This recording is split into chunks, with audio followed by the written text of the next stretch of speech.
ఈ రోజుల్లో ఏ పాట విన్నా కూడా ఎక్కడో విన్నట్లుందే అనిపించడం కామన్. ఎంత ఒరిజినల్ ట్యూన్ ఇచ్చినా కాపీ ముద్ర పడిపోతుంది. అయితే దీనిపై ఎవరు పట్టించుకున్నా లేకపోయినా దేవిశ్రీ ప్రసాద్ మాత్రం బాగా గట్టిగా స్పందిస్తారు. తాజాగా మరోసారి కాపీ ట్యూన్స్ గురించి హాట్ కామెంట్స్ తో కాగపుట్టించారు డిఎస్పీ.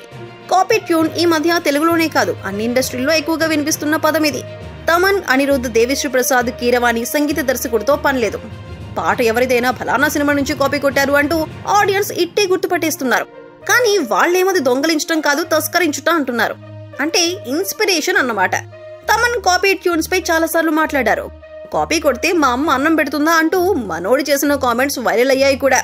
తాజాగా దేవి కూడా కాపీ ట్యూన్స్ పై స్పందించారు. అవసరం కన్నా ఇది లగ్జరీగా మారిపోయిందంటూ ఆవేదన వ్యక్తం చేశారు దేవి. తనకెప్పుడు అలాంటి లగ్జరీతో పనిపడలేదన్నారు డిఎస్పీ. కాపీ కాదు కదా, కనీసం ఇప్పటి వరకు ఒక్క పాటను కూడా రీమిక్స్ చేయకుండా కెరీర్ కొనసాగించానని చెప్పారు దేవి.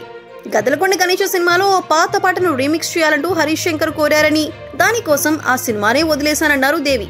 ప్రస్తుతం కుబేరాతో పాటు Mohan Lal pan India cinema వృషభ, ఉస్తాద్ భగత్ సింగ్ లాంటి సినిమాలకు సంగీతం అందిస్తున్నారు ఈయన.